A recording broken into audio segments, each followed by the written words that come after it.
Everyone, I hope you all are doing fine today. I have another video that you can see. Without further ado, let's get started on the issue of the day. The significance of severing all emotional relationships with a narcissist as soon as possible can't be underestimated. People need to be aware of the fact that narcissists have the power to make us continue to live in the past, even when they are not around.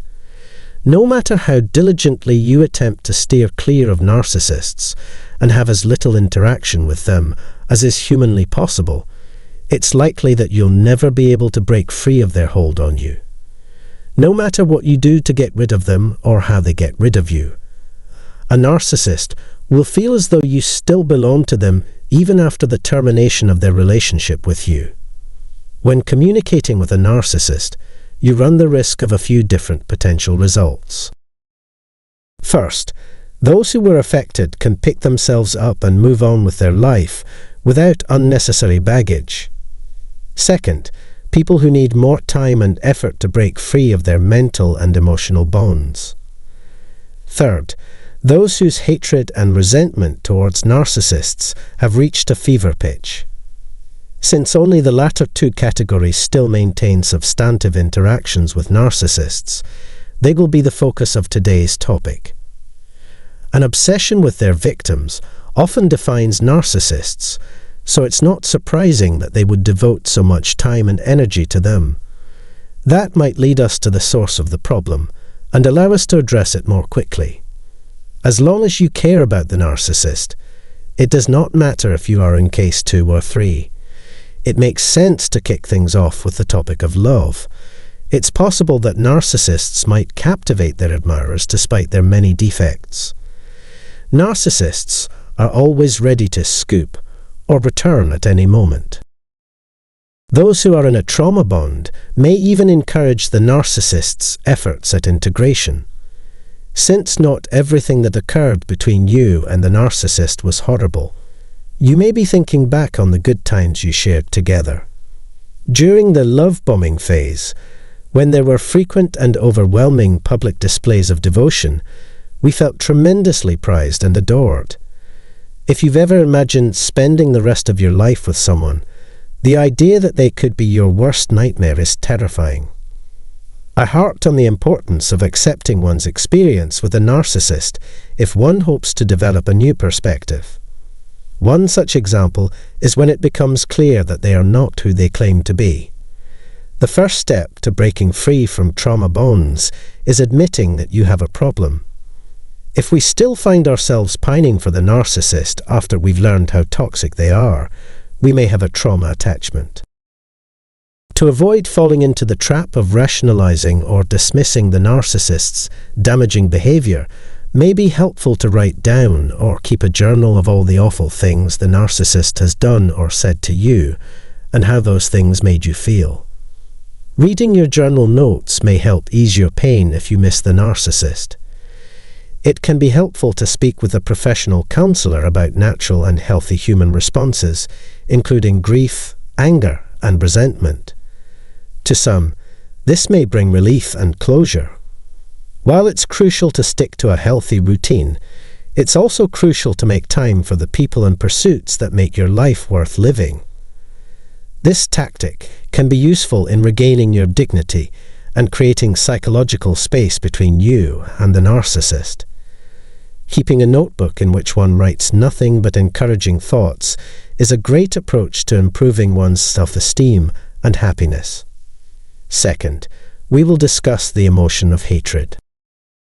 By holding animosity for the narcissist, we hurt ourselves more than we hurt them. If you are always on edge, waiting for the narcissist to do something, it could be detrimental to your mental health.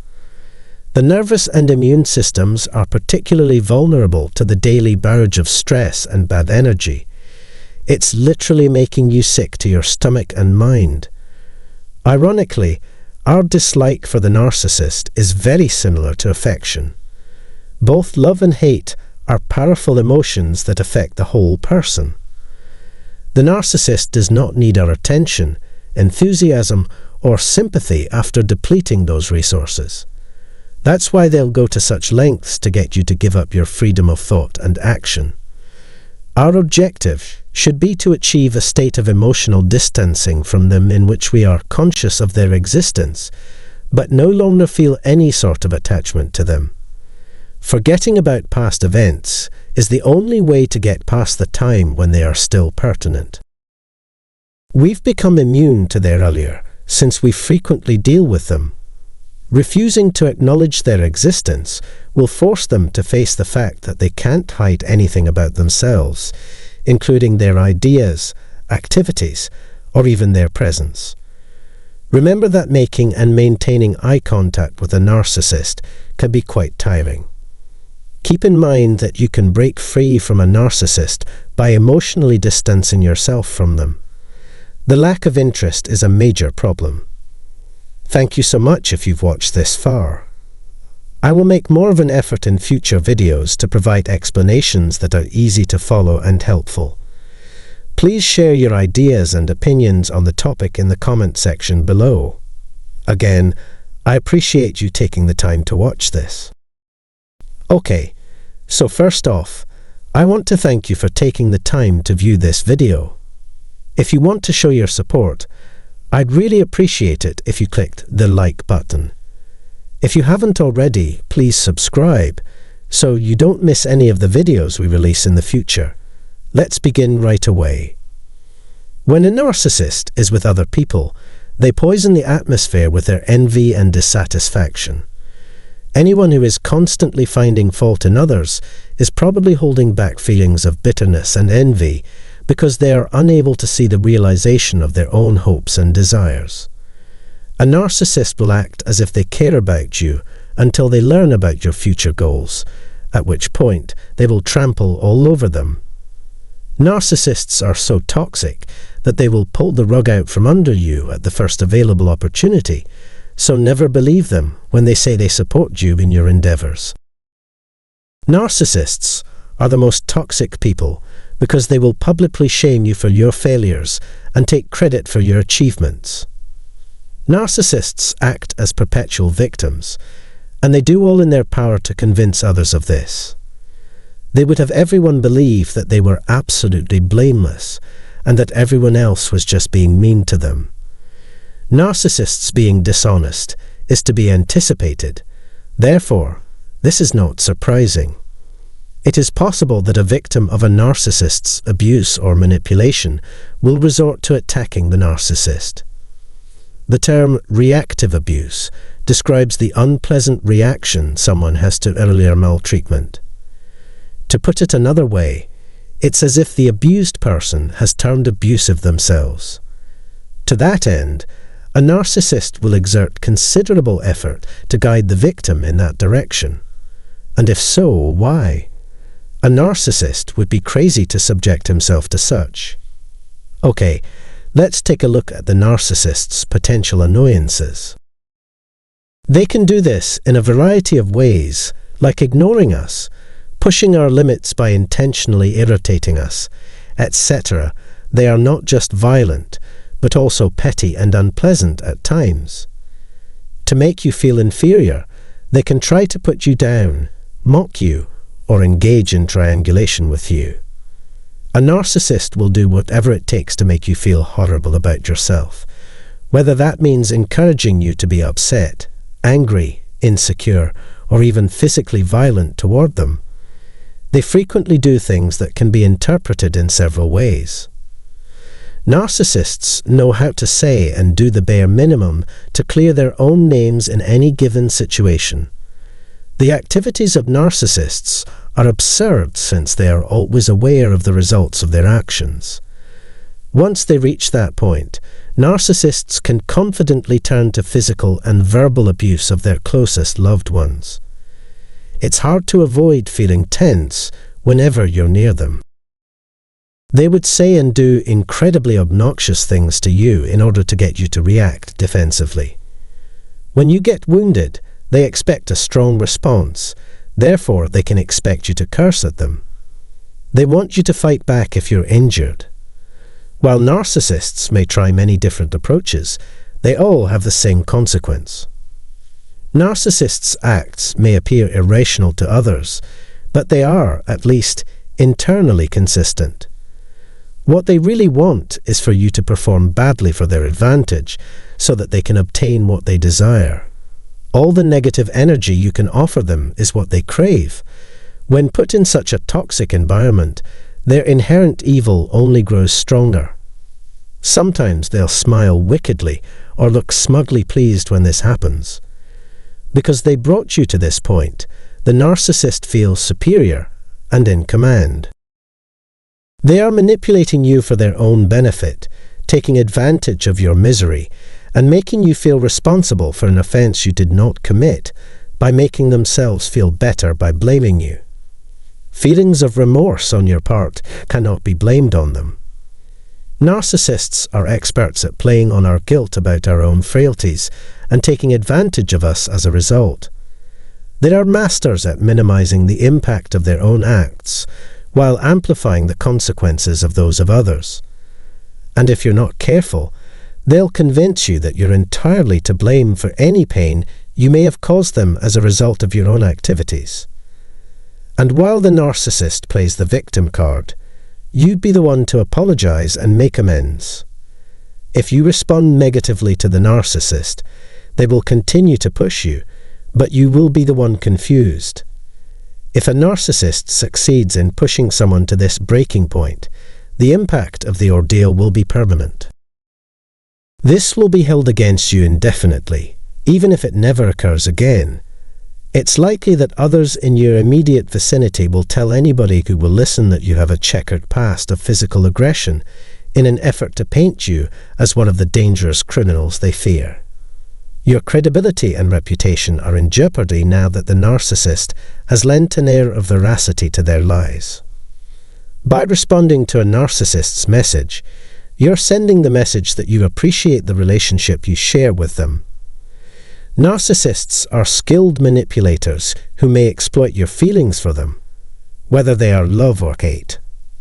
A narcissist's entire existence consists of testing the limits of his or her target's self-centeredness. This allows them to not only take something from you, but also to take advantage of your emotions. When you take a strong stance against them, they will do all in their ability to make you feel bad about yourself. Most significantly, the narcissist gets to play the role of the victim.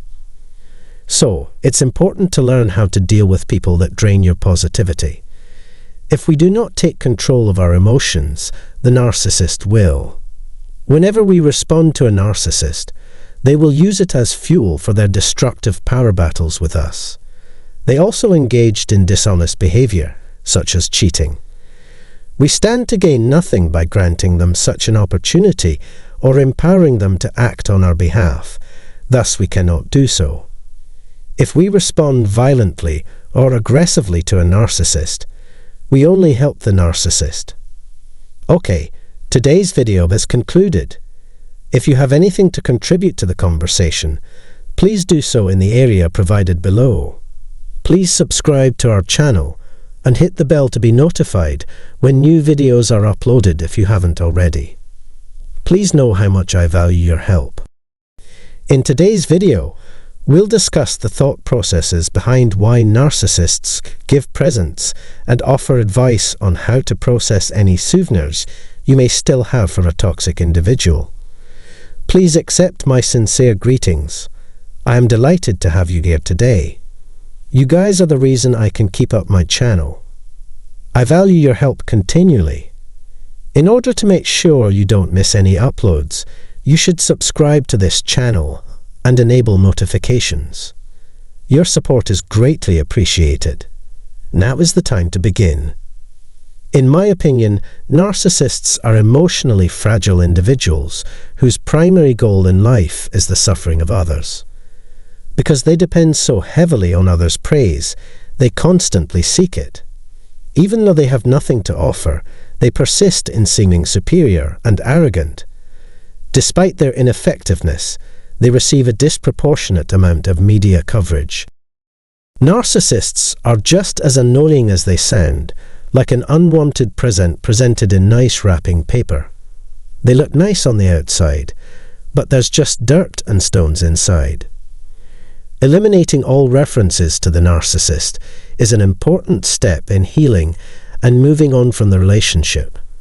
Relationships with any narcissist can be challenging, not just romantic ones. When I talk about narcissistic relationships, I'm referring to any form of relationship between people or within a company, not just romantic ones. It's likely not enough to simply physically or emotionally separate yourself from the narcissist. Further action is required. Truthfully, I'm at a loss for words. Please don't think that I'm referring to anything they may have accidentally left behind in your belongings or elsewhere in your home, referring to any gifts they may have given you. Getting rid of these presents could or might not be necessary. It is common knowledge that narcissists can operate overtly and covertly. Compare and contrast the two for a while. You may bet on never receiving any gifts from your parents if any of them is a covert narcissist. They believe their duty to you is finished once they have provided you with sustenance and a safe place to sleep. When it comes to making other people happy, the blatantly narcissistic parent would have done the reverse and been more generous with gifts. Overt narcissists can be identified by the way they display their generosity, whereas hidden ones are more difficult to spot. Because they are miserly cheapskates, covert narcissists will shower you with cheap or stolen luxuries.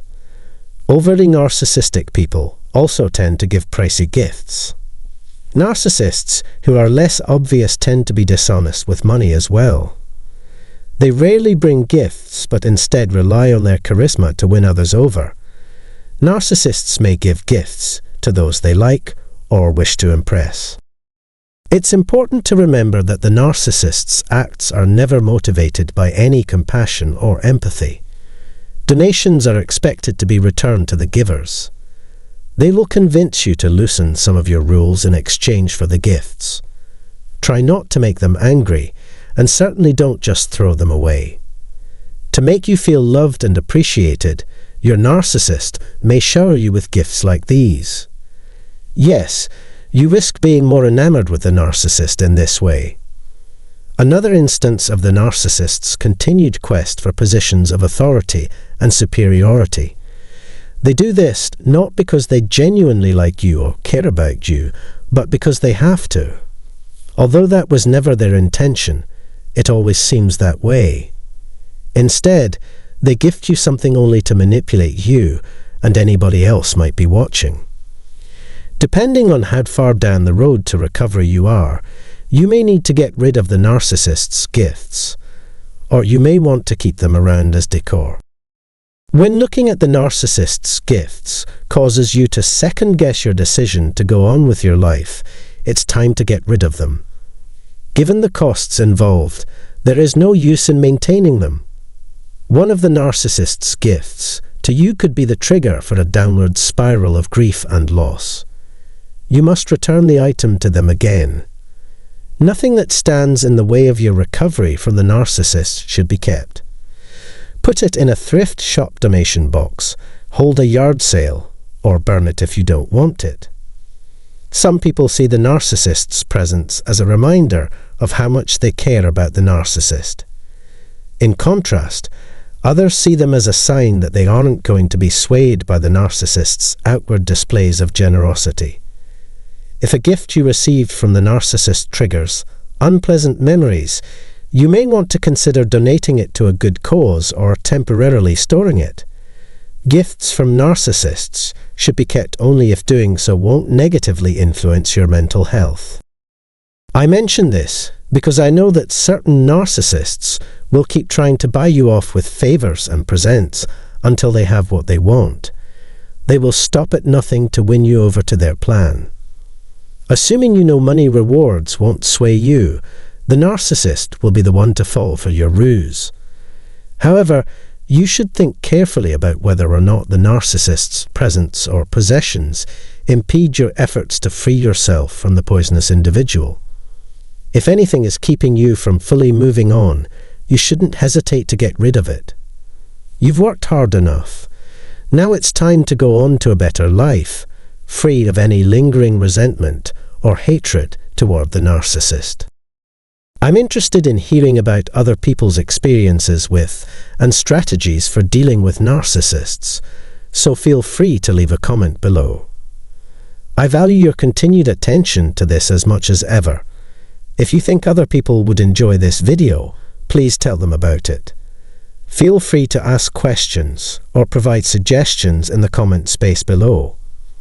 Also, if you enjoyed this video and wish to view similar videos in the future, please subscribe to our channel and enable bell alerts.